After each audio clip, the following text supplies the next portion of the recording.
Ibophobia. How Fulani elites weaponize hate to advance conquest and Islamization agenda in the Republic of Algeria. What this message is trying to portray is about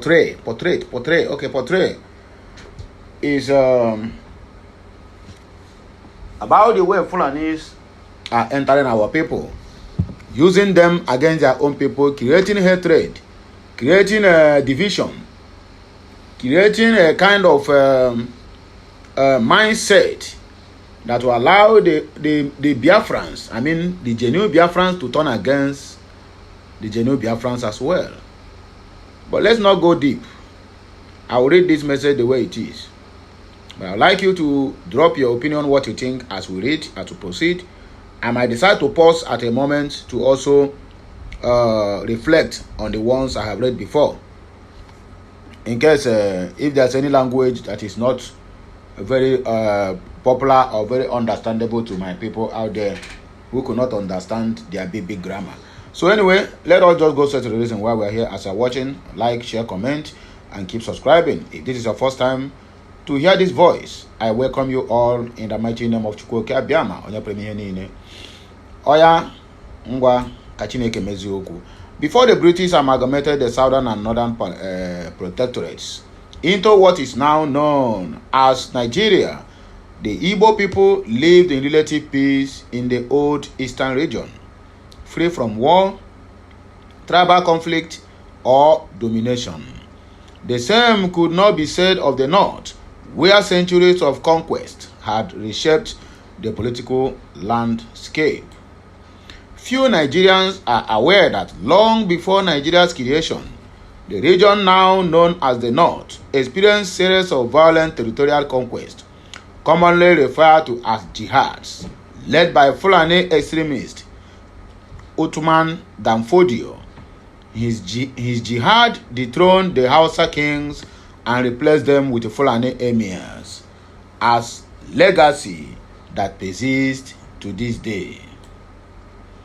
When black Africans attempt to raise awareness of these historical truths, they were often met with resistance and resentment, as the late reggae legend Lucky Dube once said. When you go to America, the first thing they do is give you a Bible and teach you how to read. In Africa, they give you the Bible and say, don't read. This speaks volumes about how knowledge is often suppressed to maintain control. Despite their immense contributions to Nigeria's development and international reputation, the Igbo people have faced systematic marginalization.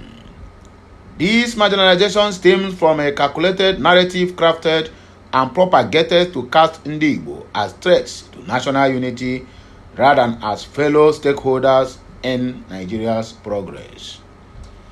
In an interview published in the Parrot newspaper on October 12 of 1960, shortly after Nigeria's independence, Ahmadu Bello, the then premier of the northern Nigeria, infamously described Igbo as domineering.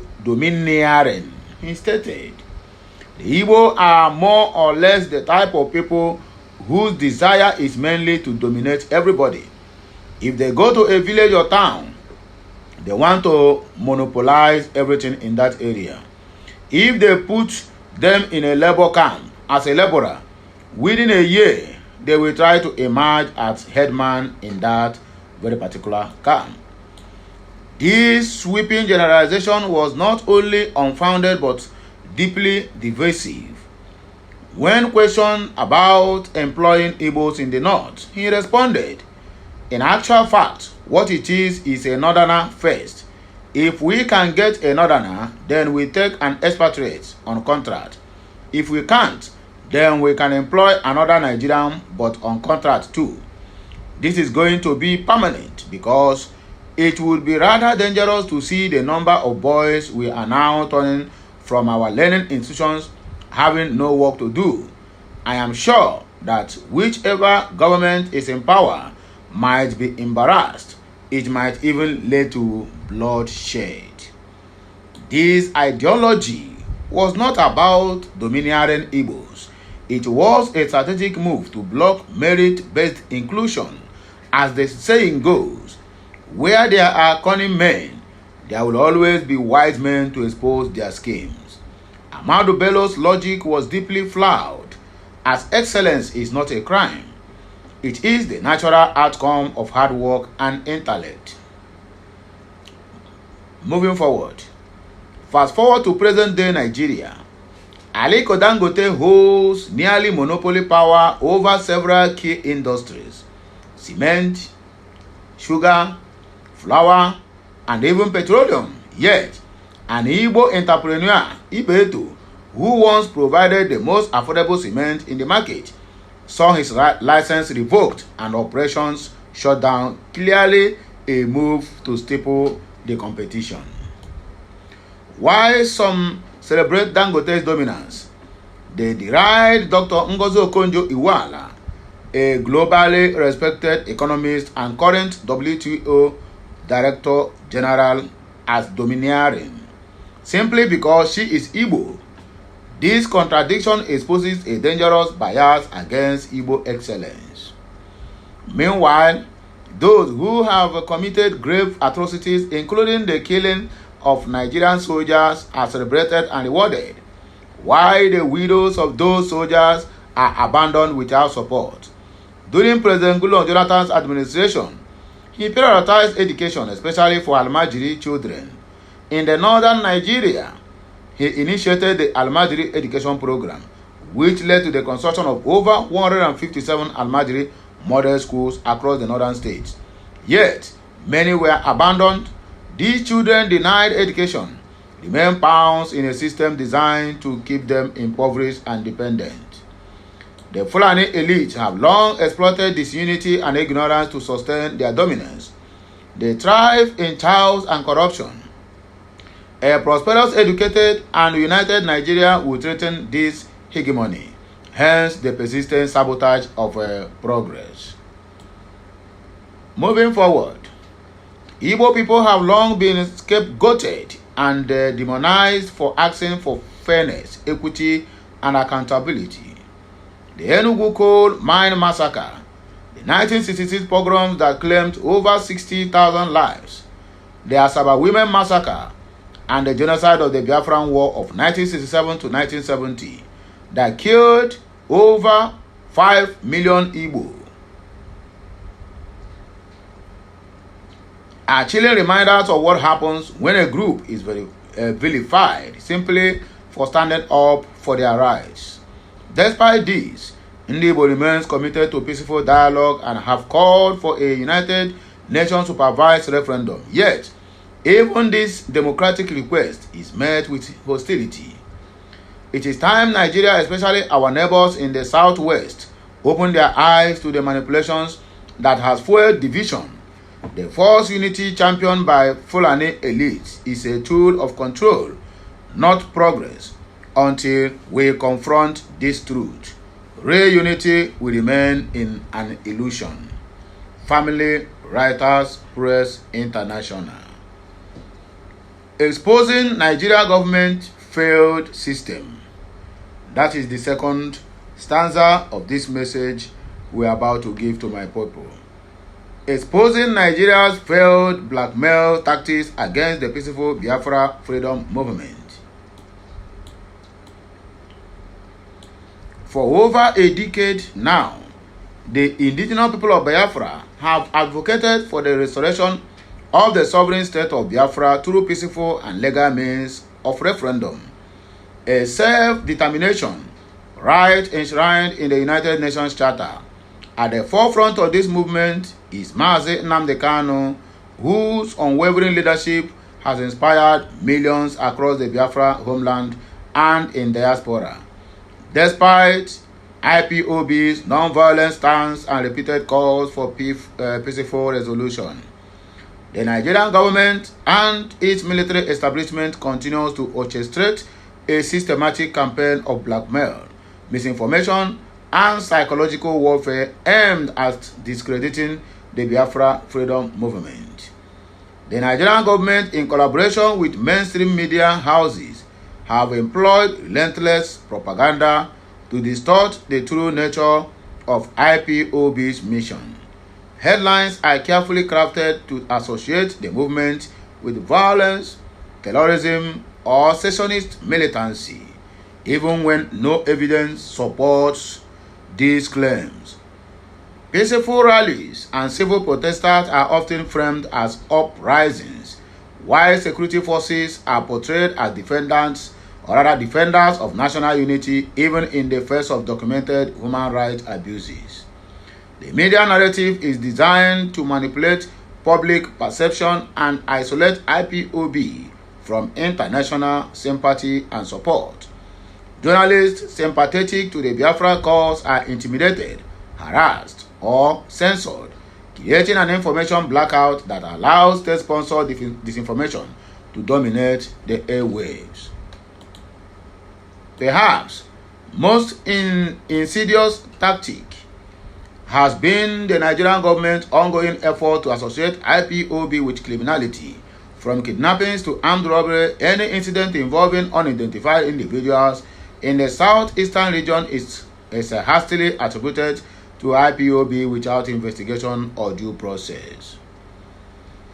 This strategy not only aims to tarnish the group's image, but also to justify the militarization of Biafran territories. The Department of State Service (DSS) and the Nigerian Army have repeatedly been caught fabricating stories, manufacturing evidences, and coercing confessions to frame IPOB members or sympathizers. These agencies have a pattern of announcing the capture of the so-called IPOB militants only to quietly release them later when the allegations collapse under scrutiny. Central to this blackmail campaign is the continued targeting of IPOB leader Mazi Nnamdi Kanu since his extraordinary rendition in 2021 from Kenya, a blatant violation of international law. The Nigerian government have sought to label him a criminal despite numerous court rulings granting him bail or ordering his release. Rather than respecting the judicial process, the government have used every tool in its arsenal to demonize Nnamdi Kanu, including planting stories in the press and circulating doctored videos or statements purporting to show his involvement in violence. This vilification campaign is a deliberate strategy to sever the emotional and ideological bond between Kanu and the Biafran people. Yet, despite this, Kanu's influence remains unshaken, and IPOB continues to draw strength from his vision of a free and just Biafra. In the face of his relentless blackmail, IPOB has responded with remarkable discipline and clarity. The group continues to emphasize its peaceful intentions and legal right to self-determination under international law.